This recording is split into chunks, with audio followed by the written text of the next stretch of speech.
Hi, this is John from Premiere Pro Classes, and today's tutorial is about how to use the source track targeting when you're editing and to understand how to direct your clips into the right track that you want and to take the tracks that you want from the clip. Let me show you what I mean. So here I made a basic timeline, and the thing you have to understand is that when you double click a clip, it shows you how many targets it has. So if I double click this clip here, I see it has one video track and one audio track. If I double click this clip here, I see it has one video track and two audio tracks. And if I double click this clip here, it looks like it has one video track and two audio tracks, but you see this little plus sign here. That means you have more tracks in your source than you have in your sequence, so you need to make more tracks. If you hit this plus sign, it's going to add all the tracks that you need for that clip. So basically it added 6 more tracks because this clip contains one video track and 8 audio tracks, which allow a lot of cameras shoot. So let me show you how the source toggling works. So I made a basic timeline here. And if I want to add to this, I'll go to the end of the timeline and I double click just a random clip here. And I double click this. I can see it has one video track and one audio track, and they're on V1 and V2 of the timeline.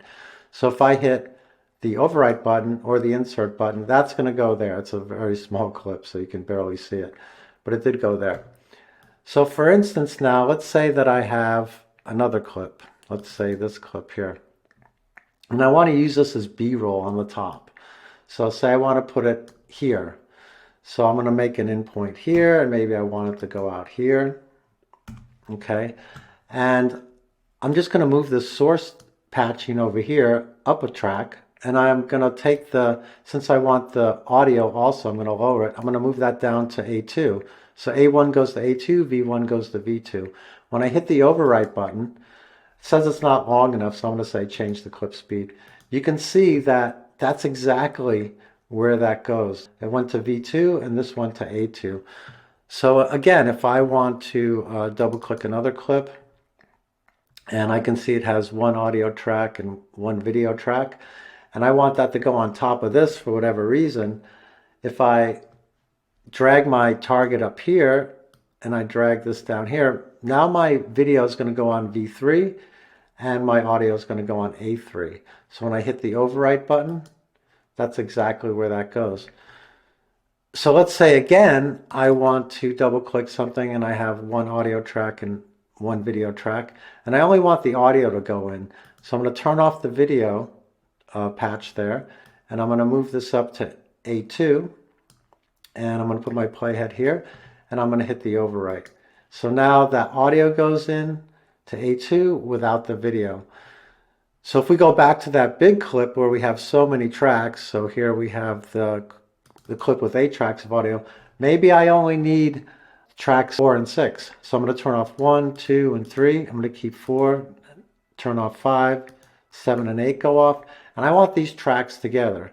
So I'm going to move this up to A3, and I'm going to move this up to A4. And I want my video to go on the second track. So I'm going to put it on the second track. And when I hit the overwrite button, I'm going to make an in and out here so it doesn't go crazy. And when I hit the overwrite button, you can see that's exactly where that goes. So that's how you target your tracks. And if we go to music here, so I have some music, and I double click a song, I can see the music has one audio track. So I don't want to lay it in on any of these tracks. I want it to go down here, say to track 5. So I'm going to drag that down to track 5, or you can click it, it would come to you. And I'm going to put it here, and then I'm going to lay my music in, and it goes exactly where I want it. And the same if I have a picture. If I have a picture here, just a random nothing picture, and I want it to go up here for whatever reason, I'm going to make an in point here. I'll make an out point here. And I want that to go to this track above here. I'm going to put that up here. There's no audio for a picture. When I lay that in, it's not a big enough size, so I'm going to say change clip speed. So let's see, it goes up there.